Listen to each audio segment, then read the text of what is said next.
Welcome to Pop Chat. My name is Annette Tarpley, and I'm the host. And today I'm very happy to have with us Elani Spencer from, well, right now she's from Roanoke, Virginia. She goes to Hollins College. But welcome, Elani. It's great to have you here. Yeah, thank you so much for inviting me. So I want you to tell us a little bit about you. I actually met you, I think, about a little over a week ago. And it was at the Grandin Theater. They had a poetry event there that I was glad they had so many free things. I didn't know. I knew it was a free admission. Then I got there, I got free popcorn, free drinks, and free books. And I just went to town. But you were one of the presenters because you are Roanoke, Virginia's first youth um, poet laureate. And so I want you to talk a little bit about that. If you would tell us about you, where you're from, your poetry ventures, and Hollins, whatever you want to divulge to everyone to let us know about you. I'm going to give the stage to you, darling. Yeah, of course. And yeah, that event was so much fun. I was eating popcorn for days after that because they gave me this huge bucket, so that was really cool. But I'm originally from Rochester, New York. I graduated from School of the Arts, high school, and I am currently going to Hollins University and majoring in creative writing. And I'm also going to minor in theater as well. So that's very exciting because those two things go very well together. I have been writing ever since I was little, probably as young as 4 years old. I started writing fiction and plays, and I would like force my cousins to participate in my plays, and like I'll present them in front of my family. So that was really cool. So that really like started off my writing journey. And then I started going to School of the Arts where I was taking creative writing courses.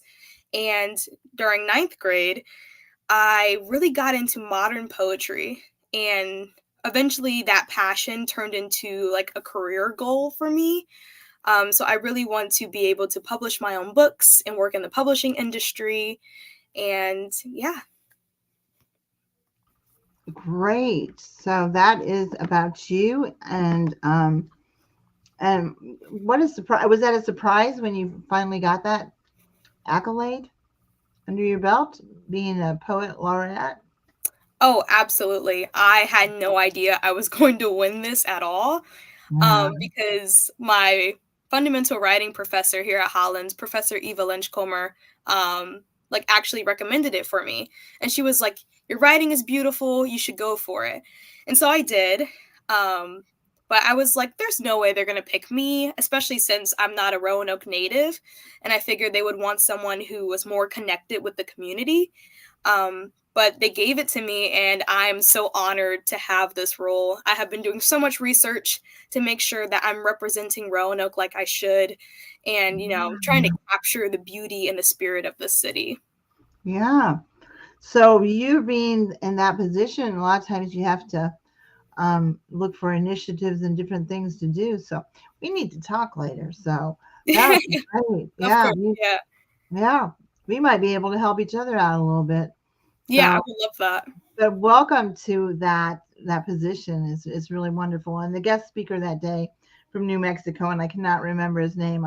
I got his book, and I was reading that, but I was really touched by your reading as well. And so when you applied for that position, do you give them a little wealth of your poetry? Do you just submit one poem? What do you have to submit when you submit?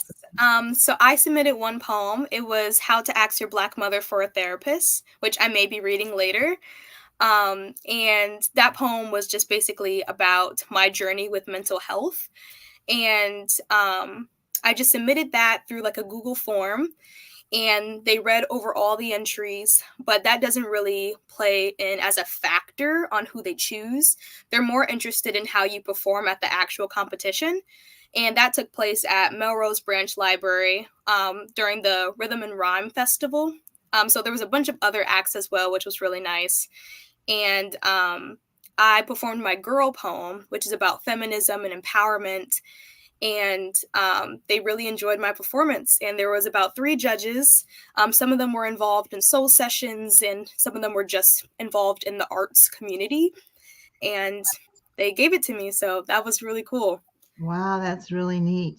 So you have connections in the community. I don't. So that's wonderful. You could probably enlighten me to what actually is going on in that realm in Roanoke, because I always say to everybody, there's nothing going on in Roanoke as far as poetry is concerned. It's interesting because I'm originally from Iowa, and I Oh, went back home to Iowa to visit family and friends, drove there without any sleep. I was like up for 2 days. But I drove to Iowa and visited family and friends. When I was there, I thought, well, I'll look up and see if they got any poetry thing going on. And they had a poetry slam when I was there. So I was able to actually go to that event, and it was great. And what they do and what I do is quite different, because I'm not used to, slamming, and they just had some great artists there that were so good at doing it. Then they had people, hold up their little scores on little paddles, after they're done. I fared okay. I was very nervous. It's the first time I'd done something, like in person, and I'm used to doing it this way. I feel comfortable because there's a little bit of a distance, but when you're right there and up, front oh and personal, it's different, isn't it, than when you're, you have the internet kind of space between you. So, but yeah. so how does your family feel about your poetry and your position and so forth? Oh, they are very excited. Especially my mom. She's constantly telling me how proud she is of me, and every time I tell her about every new accomplishment or every new opportunity I'm getting here in Roanoke, she's like, "Oh my God, that's amazing!" So they are very supportive, and they always have been. I'm lucky to be a part of a family that understands that the arts are important, and they're allowing me to study creative writing in college, because I know not many people are that fortunate. Some parents are like, you're not going to make enough money. You need to get a more practical job, which I Yeah, understand, especially in this economy. But I'm so glad that they believed in me and motivate me every day to do my best. that's great. And you're pursuing something you really love doing. So that's Yes, it's great. the They best say part. if you, yeah, they say if you work, I mean, I've been a nurse for 42 years. I'm kind of over it. I've been over it. I reached my saturation level, and my passion is really writing and poetry and so forth. And when I graduated from high school, I either wanted to be a journalist or I wanted to be a nurse, and I went into nursing. But so writing's only been a really big part of my life for the last 4 years, but quickly it became my passion. I guess that's why I named my poetry site "The Passion of Poetry." Yeah, But I think that when you have that love, and it is good because very often those of us who are in the arts are kind of the starving artists. yeah. And poetry books usually don't sell unless like you die, and then they seem to sell Yeah, unless you become famous for some reason. But I think that that's why I'm so passionate about trying to infuse it into our society and trying to really put it in more of a forefront, is so that people can appreciate poetry, and then maybe they'll buy our books. Isn't that a novel idea? right. That So would be nice. yeah. So, and I think that it's up to us as poets to support each other and do what we do. And Absolutely. so I gave you a challenge. Yes, you did. Yeah. As I ask all my poets, I ask them to come up with a title of a poem. And then we both write on it and present it. And I'm always very interested in seeing what you've done with it, and how it might be similar or very different or whatever. But would you mind starting with that first? Yeah, of course. So So tell them the title you chose. so the title I chose was Where the River Flows, and this just came to me, so I was like, might as well go with the first thing that pops in my head. Um, So I took a very interesting approach to this title. Last semester, I attended a wellness workshop, and I can't remember the name of it since it was so many months ago. But the guest host was talking about weathering, but like not in the context of science, but emotional weathering. And she said the trials and tribulations of life can break somebody down and chip away at their resolve. And one of these challenges could be discrimination based on gender. So I wanted to bring attention to that in this poem. So, where the river flows. She tumbles through the water, a victim of the merciless current, sworn smooth and obedient. Her hair swirling around her like slimy river moss, her delicate hands desperately grasping at twisted tree roots. For years, this man made river has sent her tumbling through murky water, gasping for air. It has shaved her down little by little so you can touch her, admire her luster, her round edges. But she is still sharp. She can still draw blood. Listen as her voice turns from the gentle burble of a stream to the thunderous crash of a waterfall. Watch as her shoulders, curled like lily pads, unfolds and sprouts lotus flowers, new beginnings. Feel as her power surges, making waves across the world, the water lapping at your feet. She will wash the earth clean. Water can heal if you let it. Thank you. Wow. Wow. Well, you earned your right, rightfully. So Thank you, you. yeah, that is, it's marvelous. You're a beautiful writer.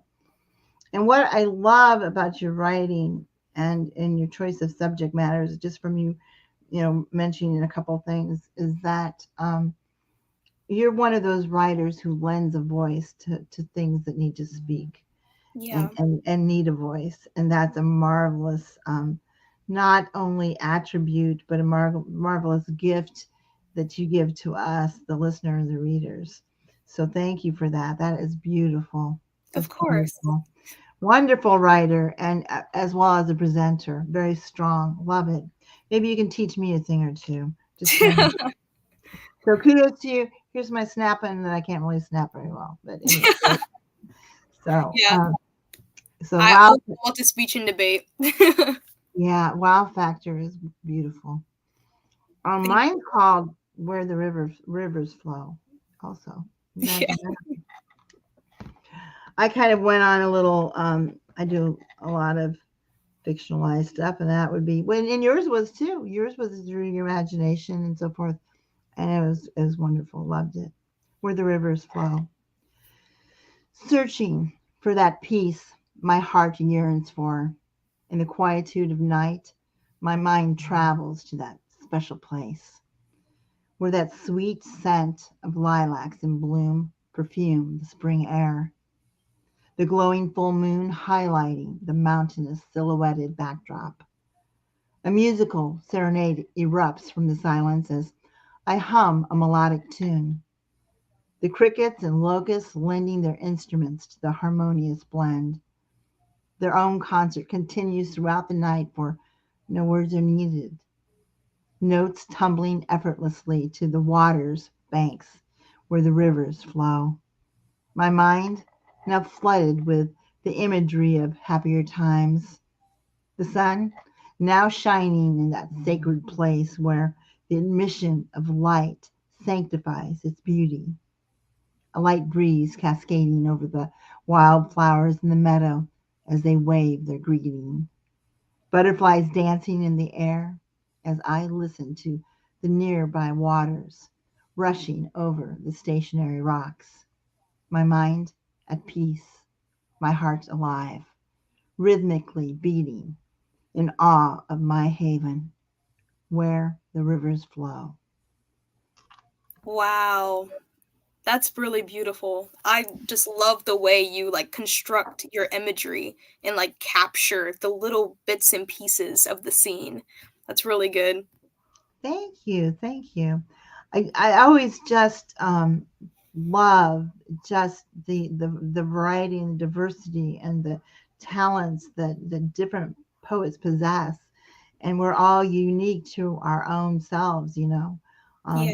Our styles can sometimes vary and change, but it's always so wonderful just to see that creativeness come out in those words. I always call it, you know, choreographing with our words. We just Yeah. choreograph beautiful piece of work. And you, of course, have mastered it at a young age. Look at me, how old I was before I mastered it. So, but at least we come to our own. That's the nice thing about writing. It's ageless, you It know? is. Yeah. Yeah. Whether you're young, you're old, or whatever, you can write something that can move and emote people, and how much power we have, you know, in our words. Yeah. And you're going into that, so kudos to you. You'll be able to teach me creative writing later. I would So love to. I kind of just write. You know, I've always known I had a writer in me. So I just kind of write, and whether it's good, bad, or ugly, it just kind of happens. Yeah. And but I'm always honored, and I don't know how you feel as a writer, but when somebody just appreciates, you know, something you've written, to me, it's just the ultimate compliment. Even if Oh, one person says yeah. that's wonderful, you know. Absolutely. Mm. Sometimes we just need that validation as a writer because sometimes we get in our own heads. That little critic in the back of our head is telling us, oh, that's not good enough, delete that, or that's not going to be able to get published one day. So sometimes we just need someone like outside of ourselves to tell us, like, no, your stuff is really good. Like, keep going. Yeah, yeah. And every once in a while, I'll write something and I'll think, like I wrote something. I don't know if I ever sent you that video, but it was like the hunger of the poet. Hmm. And I had someone make a video for me. My friend Alan Johnson, who's since passed. Miss you, Alan, to this day. But he did the video, and I came across it. I like forgot about it. And as I was watching it, like a year later, I thought, "Wow, I wrote that. Did I write that? Did I write that?" You know. Do you Yeah. ever do something and you think, "Oh, wow, I really wrote that"? Yeah, I actually came back to one of my poems, which I'm gonna read later, 11 Reasons Why This Is Our Home. And it was one of like my most popular poems, because it was like one of the many poems that I kept submitting to literary contests all over. And I got a lot of recognition for it. And in one of the photos that you had in the intro video, I was standing next to my poem, which was at the University of Rochester's celebrating Juneteenth exhibit. And I kind of forgot about the poem after a while. But during one of my meet and greets at the Melrose Branch Library with some middle schoolers, Douglas C. Jackson had me like read a poem. And I was like, oh, I have one for you. And I came back to it, and just rereading it reminded me, like, I've always been a good writer. I feel like sometimes I look back at my old work and I'm like, it could be better. But that just proves to me, like, yeah, my poetry has improved over time, but like it doesn't negate what I did in the past. Right. It just evolves, and it kind of comes into fruition itself, I think. And yeah, I look at some of my earlier pieces and I think, I mean, that was good, but you can see how you evolve in your writing, can't you? Yeah, And really, there's a level of maturity to it, I think, sometimes, and maybe we think deeper than we did before, or you know, that type of thing. So it's really beautiful. I would love for you to share more of your poetry. If yeah, you would, we have one comment. So welcome. We're on YouTube. Facebook used to let us go live, and they don't anymore. So now we're strictly YouTube, which is okay. We have. Oh, this must be related to oh you. yeah, that's my sibling. Oh, it is? Hey, Yes, that's sibling. Elise. Hi, Elise. They they say agreed, but I don't know if they're agreeing with though. Yeah, me So, neither. but thank you for joining us and thanks for supporting your sister. So that's Yeah, I'm sure wonderful. she'll tell me later what she meant. I'm sure. Or oh, she said hi again. Oh, But good. Hi. is she older, younger? Older. Great. Great to have you here. Thanks for supporting your sis. That's wonderful. So I'm going to give the stage to you again. I'm going to have you choose. You can read 2 to 3 poems, and we'll keep coming back as we go in between the discussions. Okay. But oh, this is and that is something that your sibling just brought up here. Agreeing that she is a beautiful speaker, very proud of her.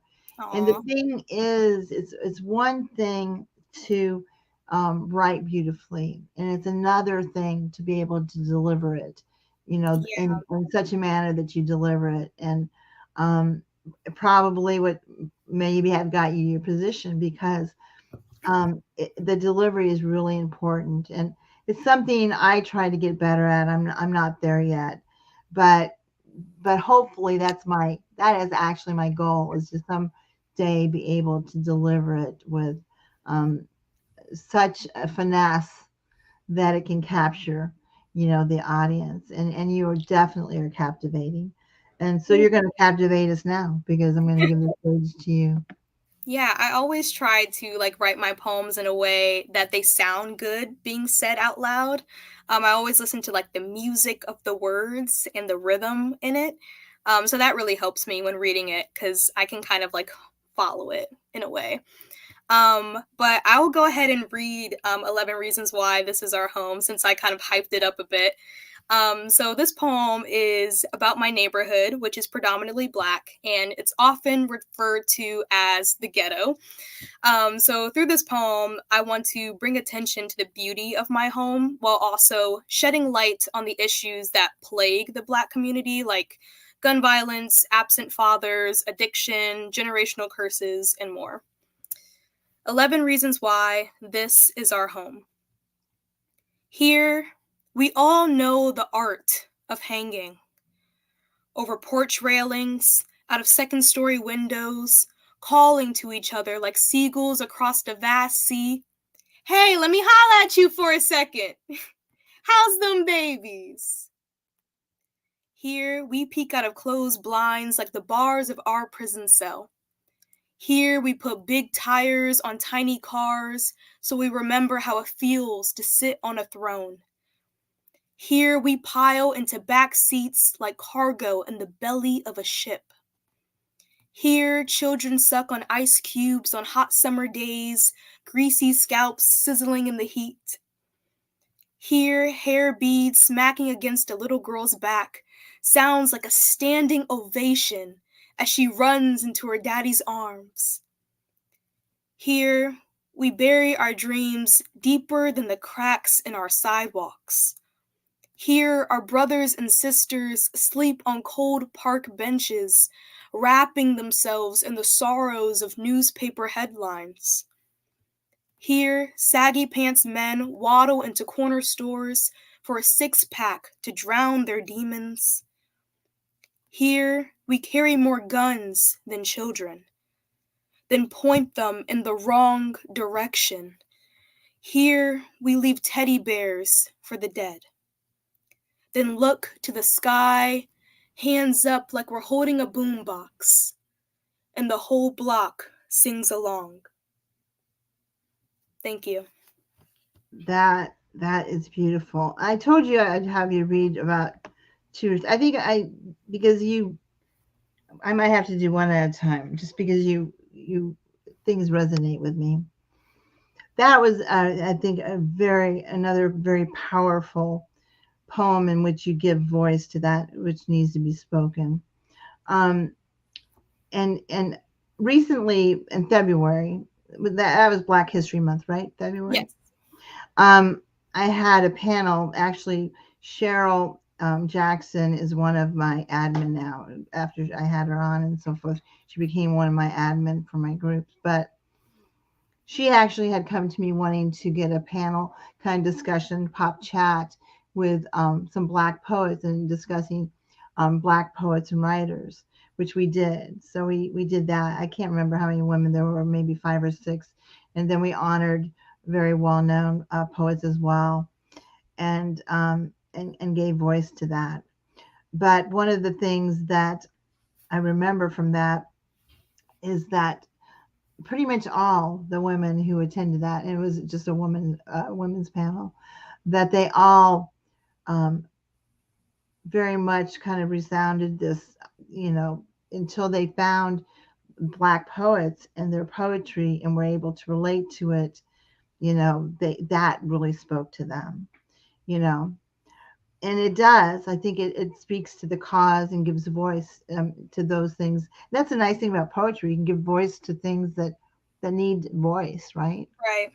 Um, but I think that even though it might be, cultural thing as far as some of the issues that are brought forth in some of the poetry, it still has a universality about it. Yeah.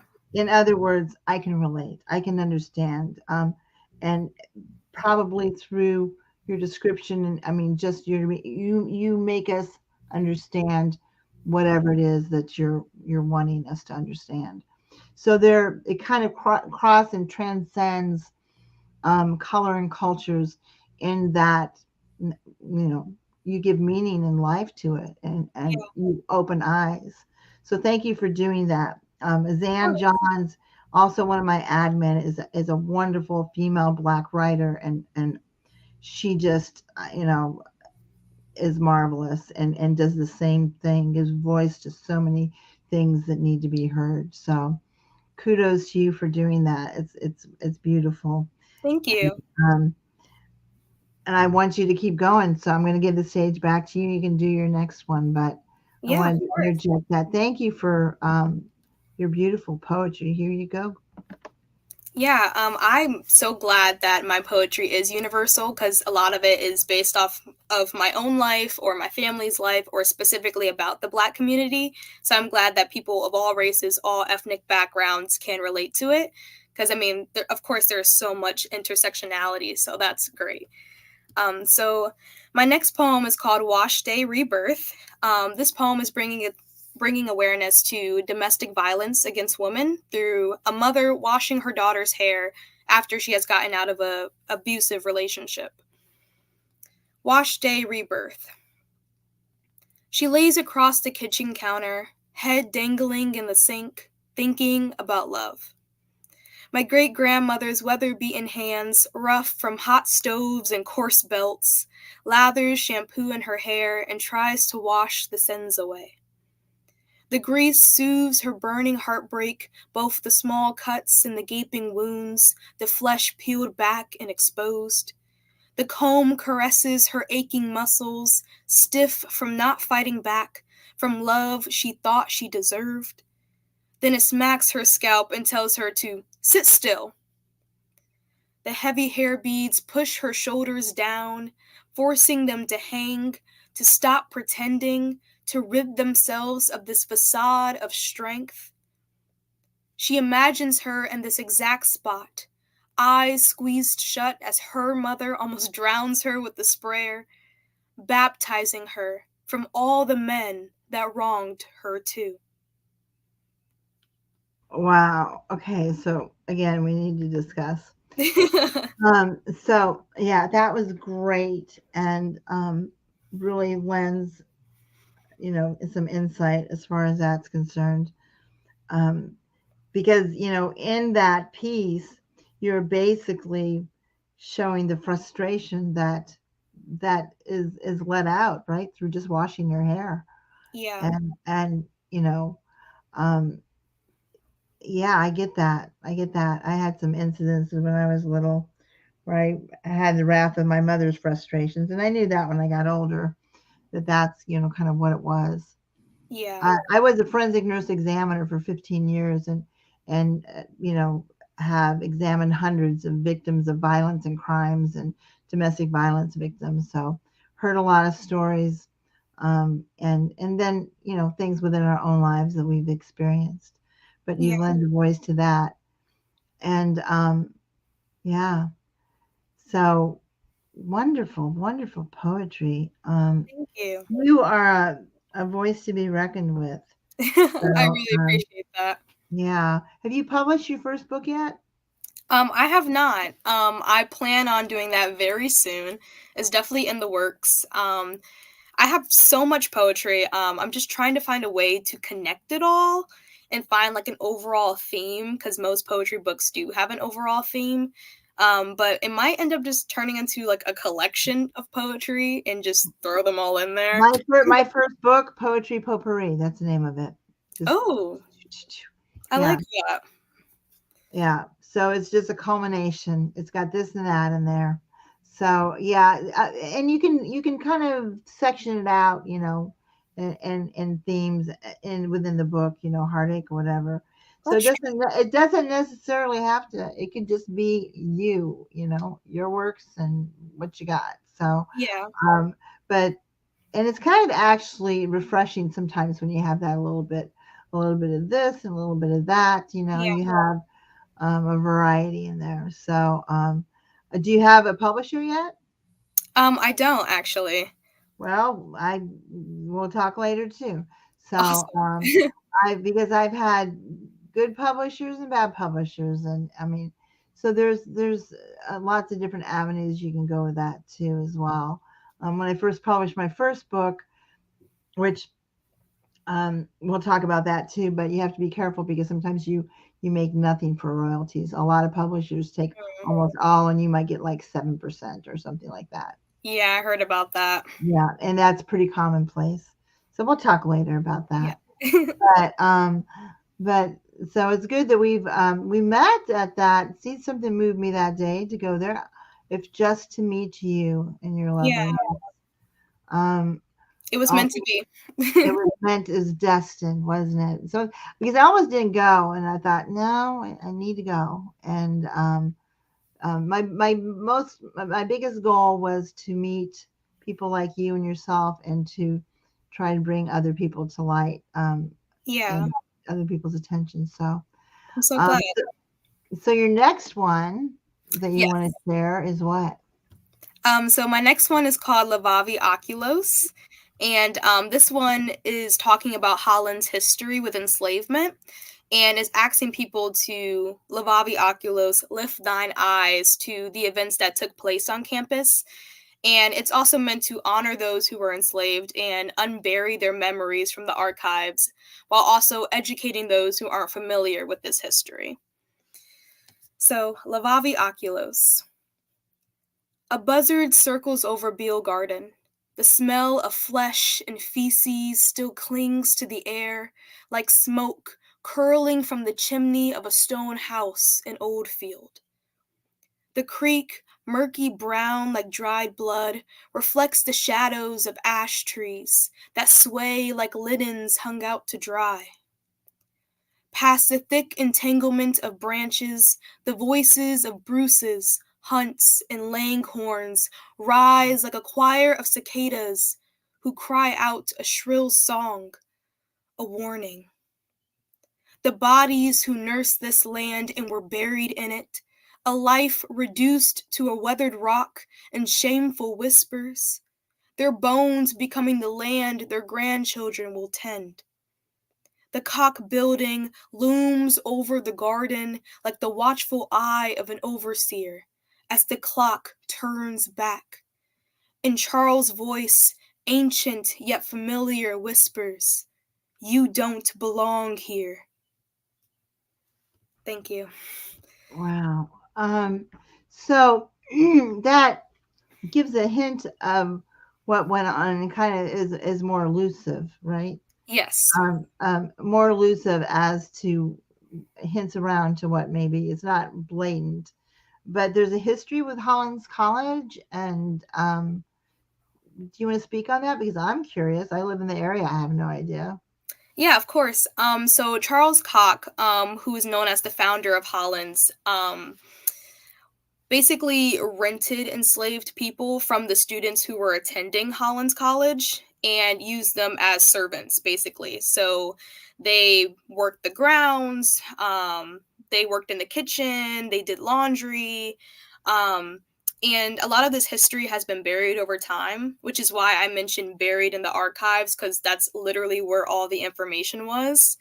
And for many years, Hollins did not do a good job of educating people on this topic, because Wow. even some of my professors who have been here for a while had no clue that this was even a thing.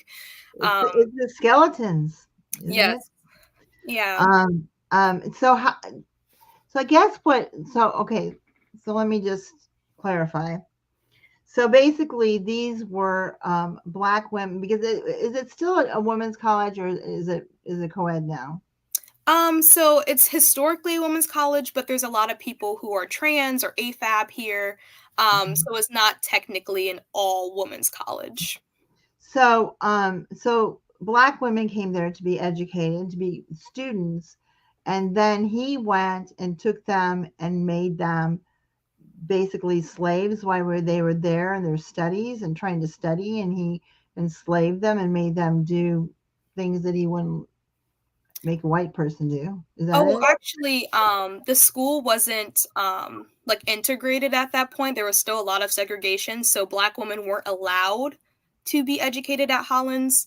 So only Mm. white women were allowed to come to Hollins as a student, but they brought black women and men with them as enslaved people, to basically, you know, as their like personal servant. Right.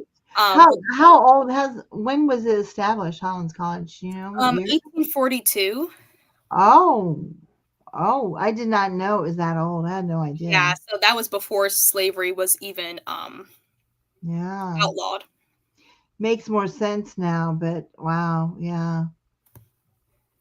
They should do have they ever done anything to somehow honor um Well, actually, a senior this year at Hollins, China Moore, she did a senior thesis play called the Hollins Living History Play, and I was actually one of the actors, one of the ancestors, and we basically did a walking tour play around the front quad and went to each building, including the Cock Building, and basically talked about the history of Hollins with enslavement. it's interesting. I have had several black friends and poets on here, and I remember one of them is she's called Lady Di. She's from DC area. Um, Sylvia Beverly, and she's just like marvelous. And I remember her telling me this instance where she went somewhere where they're having a poetry event, and it was like on a plantation, Mm, and she could feel it. You know, she the vibes and stuff. She could just feel. I yeah. guess it's much the same as when my grandmother took me to my dad and brother's plane crash site where they died, a few years ago, and I could just, even though it was 40 years, I could just feel it, the angst, and I could just feel it. So it's probably much the same. You can just, the air hasn't changed enough to where it's really, you know, and I Yeah. very much like to, my grandchildren are mixed. And so it's important to me that they know that, you know, it, they're equal regardless, and that they're just as important as anybody else, and not to withstand discrimination. There's lots of different discrimination. It's not the same, of course, as what the black people went through, but I can get a hint of it. And if you're overweight, you get discriminated. You get discriminated sometimes with the female ageism. You get old, you get you know what I mean. So Yeah. you can get a hint of some of it sometimes, and realize, and you feel offended by just that part, but then to be totally treated differently, and to be treated in such a demeaning way is just not the way humankind should be. Hopefully Right. sweep that under the carpet one of these billions of years from now. But man is stupid sometimes, um, yeah, throughout the course of history he continues to be stupid in many ways. So it's just Yeah. ignorance. It's just ignorance, and the thing is that you give it a voice and you give it meaning. So that's wonderful. Thank you. I think your sibling's still here, but she has gotten very, very quiet. So I'm anyway, sure she's still watching. um, is- she's our one voyeur right now. But hopefully we'll share this later on. One of the questions that I ask poets, do you know what this question is? I ask all poets who are here that come on here that Um, tomorrow you come across Aladdin's lamp and you are granted three wishes and you can have anything in the world that you desire. Anything. What what three wishes would you wish for? Oh, that's a great question. I think my first one would be able to be like travel anywhere I want, like without any cost, without any stress of being on a plane and going through the airport. Just I snap my fingers and I'm there. Boom. Oh, Yeah, wouldn't that be marvelous? that Yeah, would be I'm for amazing. that. That would be great. Love that. Love that. Okay, so that's number one. And then my second one would probably be hmm,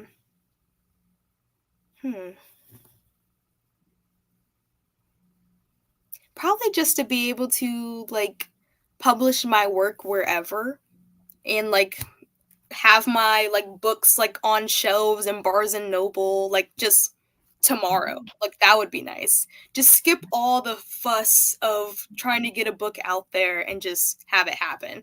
I think that Mhm. would be really cool. Gotcha. I'm there. Yeah. Love those two answers. And then your third is I think my third one would be I know in Aladdin they say like you can't bring anyone back from the dead or whatever. But I would love a day where I can like talk to family members who have passed and like hear their stories and just get to know them.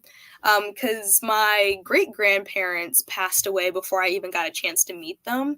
And I've heard so many great stories from like my grandfather who also passed recently.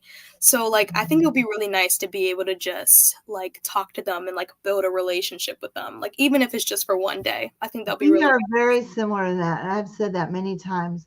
If I would give everything I own if I could just spend one more day. yeah. Mhm. There's so many things that because usually with death you don't always know when the exact time is, or like my dad and brother died in a plane crash, and that it's very sudden. You're not expecting it, Yeah. and I think that that's why it's really important that we realize the power of our words, and that we never refrain from showing our love and affection and expressing it freely to those that we love. You know. Yeah. Yeah, I it's really important. When's your birthday? What month? November. November. I don't know what that is. Which sign is that? Oh, I'm a Sagittarius. Sagittarius. I don't know anything about him. I really don't know anything about the zodiac. I was just wondering if we Very- were the same sign because we had that same kind of sentimental thing. So I thought maybe she's a Cancer, but you're not. You're Sagittarius. So don't Yeah. know what that means. I just know I'm a fire sign and that usually Sagittarius are very outgoing and extroverted people.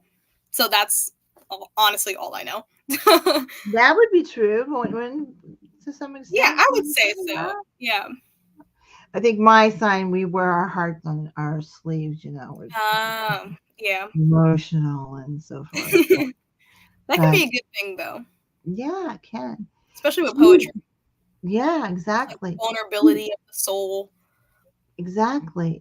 Yeah. So, um, so you're in a different generation than I am, and what I'm curious to find out from you is, to me, it's very important to really promote poetry, and I do it all the time. I drive people crazy. I'll just be out in the public, and all the time I ask people, "Do you like poetry?" Yeah. Because I kind of do my own little poll, and 80% of them say, "No, not really." Um, and so I usually kind of do my own, and occasionally I'll even recite something. But so it's really important for me to infuse it. But I guess what I want to know is how you perceive your generation feels about poetry. Do you Hmm. think that they're more or less open to it, or that they embrace it, or maybe don't embrace it as much? Um, I'm just basing this off of my own high school. I'm sure there's plenty of young people out there who enjoy poetry, and who also write poetry. But at my own high school, creative writing was like at the bottom of the barrel. We had a lot of art there. We had dance, theater, visual arts, instrumental, vocal. And creative writing, like no one really appreciated it. Like I was told several times by people at school that anyone can write. And Oh, like I basically got into the school for free because you have to audition. So everyone was like, nah, you just got a free pass into SOTA, which is the acronym for School of the Arts. And I yeah, was like, really? Like, it was just very invalidating. And a lot of people would go to like the dance performances and the plays, but they would never show up to our coffee houses, which were open mics. And we only uh, had two a year, like only two, like a fall yeah, coffee house and a spring coffee house. yeah, And really, only our parents showed up, and maybe a few people from the community who liked poetry, but that was it. And it was yeah, really sad because like poetry is just so beautiful, like just the way people can express themselves through words. yeah, I just really wish that people at my high school like wanted to experience that and wanted to try to understand it. And I understand that most of the time poetry is not very accessible for people who haven't studied it for like years, because sometimes it can be very like mysterious, and yeah. like draw meaning from it. But with my poetry, at least, like I feel like I'm very straightforward. Like I just kind of tell you what it is on the page. Yeah. Um, Well, some people, do kind of metaphorical stuff, and sometimes I do, and I intentionally want to be more elusive, and make people think, and then they can interpret it so many different ways. The key is not to be so elusive that nobody but you understands it, right? right. So you don't want to be that elusive, especially if you want people to read it. But I think that poetry is not really seen as the art form that it is. Mhm. Like you said a minute ago, well, anybody can write, but no, no, not everyone can write well. You know, Right. um, Exactly. so there's very different various forms of poetry, and it's the complexity of it is just there, and there's simplicity and beauty, but in the beauty of the simplicity, there's complexity in it very often, Yeah. and so I think that, and this is one of my pet peeves, and this is one of the things I'm trying to do is get people together to build initiatives to really promote poetry on a massive level, and I just don't know how to do it. So I'm trying to get people together and minds together to see how we can infuse it. Because to me, what I feel like you were talking about just a minute ago, in coffee houses and so forth, usually if there's spoken word or open mics for poetry or whatever, you might have a month, a day a month, or you're going to a different venue. I mean, in my mind, I would love for it to be like a comedy house. That's all Mm, they do there. You go there and you know that that's the comedy house. It's a standalone place, and they do comedy there. And that's what I would like for poetry someday, to be standalone poetry places. yeah. Every night they're going to do poetry. And I think that that is really when talents from the community will come alive, because people will say, "Oh, wow, that's really cool. I think I'll try that out." Or, Right. and so I think that, because we're just like the one I went to, the poetry slam, it was at a brewery, and where they hold it. However, I don't know if it's once a week, once a month, or whatever it is. But in the back of the brewery were some people that were drinking and that were really dissing some of the poets and the poetry. Oh no. So it wasn't, and there was a time where the guest speaker, who's marvelous, and she went and said something. Could you please quiet down? I'm trying to, and there's a little argument. And then there's this poet near me that just about got up. I mean, he Oh like no. slammed down his beer, and his eyes were just red. And I could just see him. And later on, he came and he apologized to me, and he said, I'm really sorry, but I'm from the hood, and I just get so upset, when people do that kind of thing. I said to him, I looked at him, I said, let me tell you something I learned a long time ago, and that's that you strike when the iron's cold, not when Hmm. it's hot. So you wait a few minutes, you cool off, and then you react, because it's going to make a difference between you going to jail or and it's Yeah. going to make a difference. So he said, well, that's probably pretty good advice. And I said, yeah. Yeah. And that's a good skill to learn as a parent too. Your child makes you angry. Um, you know, I always used to say to my children, it's going to mean the difference between me saying you're grounded for a week or you're grounded for the rest of your life. Yeah. So, so it just kind of depended. Um, so let me not rant so much. I want to give it back to you. Um, Yeah. have you share some more pieces because we are coming to the end. Are there some pieces, like maybe three pieces that you can do? I'll Yeah, just of let course. you do them back to back. I won't interrupt you, and then we'll discuss them afterwards. Yeah, no problem. Okay, great. So this first one is called Birds of a Feather. And, in our society, we have this thing called the economic ladder, and everyone is trying to climb it in order to live a better, comfortable life. But the system is obviously broken, and it makes it almost impossible for you to do so, especially if you are from a lower class. Um, so I try to reimagine the system as a tree in the middle of a forest, and each level of the tree and the birds within represent a different economic class. And through this poem, I just kind of want to comment on how ridiculous it is that we have to fight for even a sliver of what the 1% has. So this is Birds of a Feather. High above the jungle of thorny politics, tangled emotions, and strangling poverty, the macaws with flashy colors and long manicured feathers preen themselves with acrylic beaks. As the nightingales sing of freedom and star-spangled banners, the tree rots from deferred dreams, woodpeckers chipping away at the system. The mockingbird's constantly tweeting, says we'll never make it. Our wings have been clipped. But the bald eagle promised we would, so we begin the climb. The owls, always on the night shift, spread their wings, puffing out their chests. They have come too far to let someone pass them so easily. They swoop down from their perch, unfurling their talons. The territorial starlings who don't like to share their resources drop acidic bombs on our heads. The American goldfinch who like to show off their modest nests slowly surrounds us. They must keep their trees safe.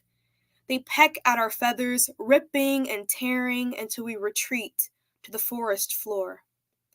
Soon the whole tree will have to come down, but for now it stands, rooted in lies.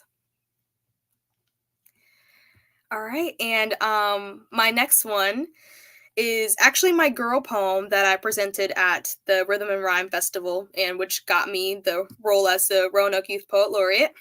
Um, and I wrote this poem as a way of bringing a voice to women in this country and around the world, and to uplift women, especially during a time when our rights are constantly being stripped away from us. With the overturning of Roe versus Wade, with trans women being brutally murdered, with women in Palestine being forced to use tent scraps in replacement of pads due to the ongoing genocide, to women in Sudan and Congo being kidnapped and sexually abused. I just wanted to be able to write a poem that would empower these women and to remind them of their worth and their power.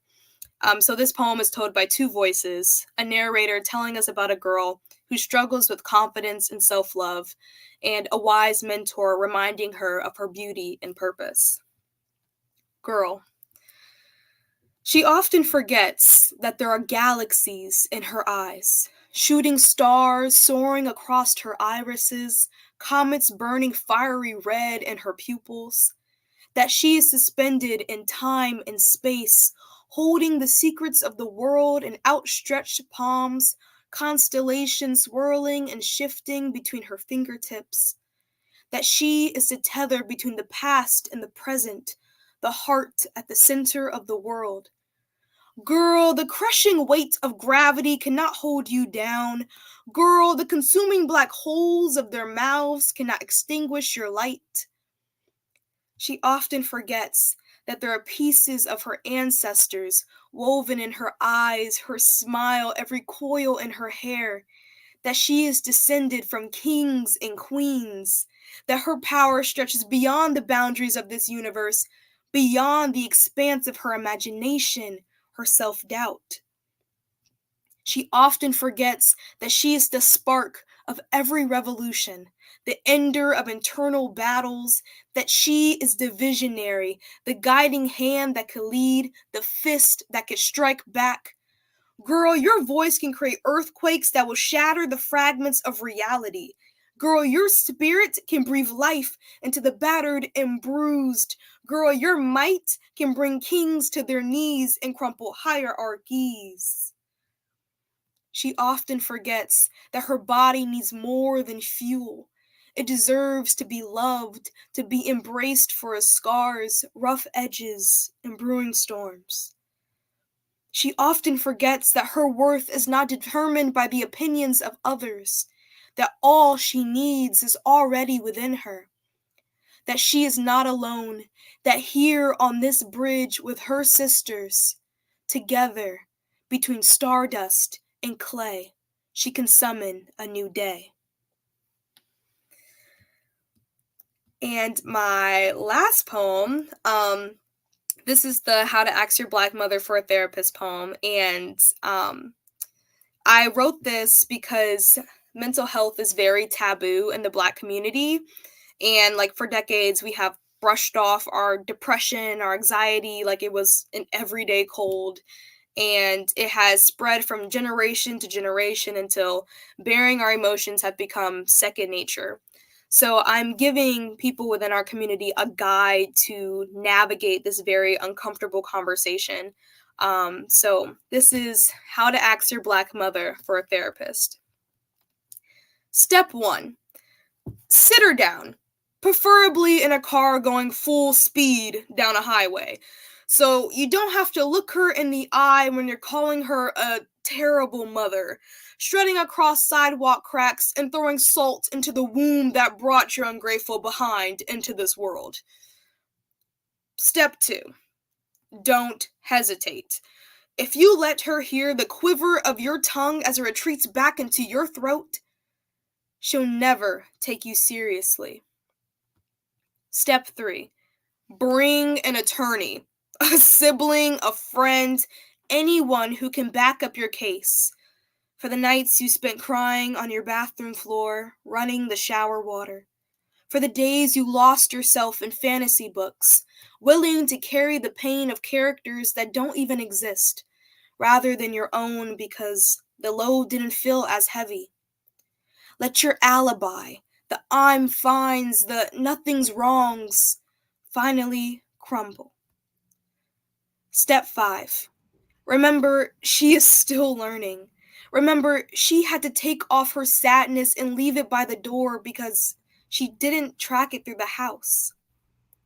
Remember, be quiet was beaten into her behind closed bedroom doors.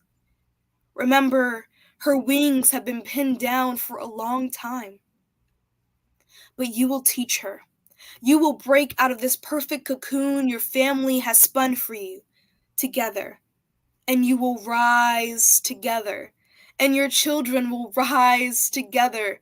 And your grandchildren will rise together. Little black butterflies, a flapping black swarm that will block out the sun, but never again be left in the dark. Thank you. Wow. Wow. Just wow. You got the wow factor, which is even better than this, actually. Wow. Thank Um, you. yeah, it's interesting because I also do psychiatry, and the last patient saw doing psychiatry was a Black woman. She was like, I saw her to the telehealth, and she was like, "Where have you been? You know, I love seeing you. Why aren't you know?" And she just kept going on. But she was lovely. And I think, and then I was, as you were saying that, it dawned on me that all the time that I did psychiatry, there weren't a lot of Black people that were Yeah. my clients. So it must be like a taboo type thing, just like, with the certain generations, it was too, as well. Older generations, Yeah. mental health issues were swept underneath the carpet, and, I guess maybe it's seen as a weakness or something, which it really isn't. And then what becomes of that?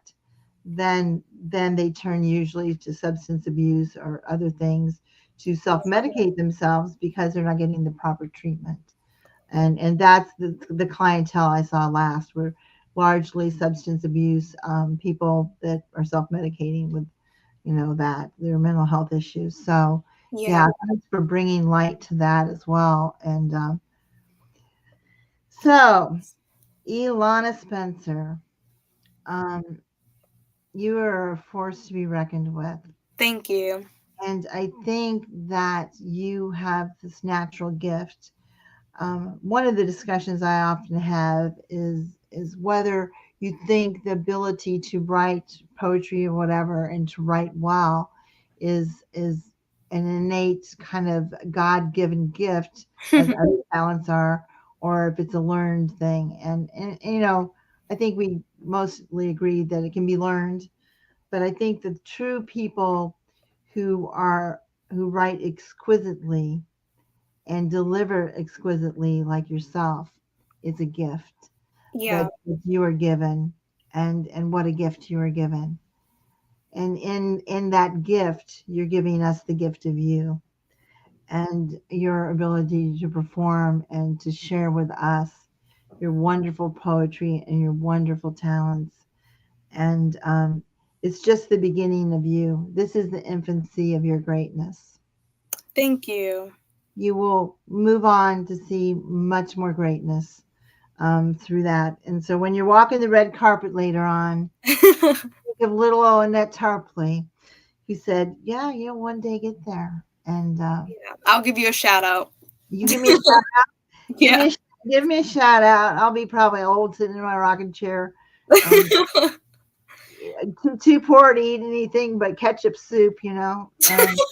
But yeah, give me a shout out. But I think it's and this is why I think it's so important to have platforms like this so we can bring to light such talents as yourself. And you'll go far and do great things in this. And you're just one of those shining stars that's just begun to shine, and your flame will keep burning brighter as you go along. Wow. So, Thank you so much. That means a lot. well, I thank you for giving me the privilege of having you on and sharing with everyone your greatness. And it was a lot delight. And you'll probably be asked to do a repeat, and so forth and so on. So, but it has just truly been a pleasure to have you. And you are a delight. You are wonderful. You have purpose and value in this. So thank you so much. Thank you. I really appreciate that. You And are it's been such welcome. a great time talking with you today. You as well. You're a delight. And love and blessings to everyone. Thanks to your mama for having you. Thanks for creating such a wonderful person. And love and blessings to everyone. Thank you. And thank you for coming. And everyone out there, I'm going to start doing this at the end of my show. Please watch this and share it. Share it with others so you can spread the wonderful world of poetry and share it with others. So thank you so much for joining us. And Thank to you. all, yes, and to all those people. Wait, I'm sorry. We got a last minute thing from your sister.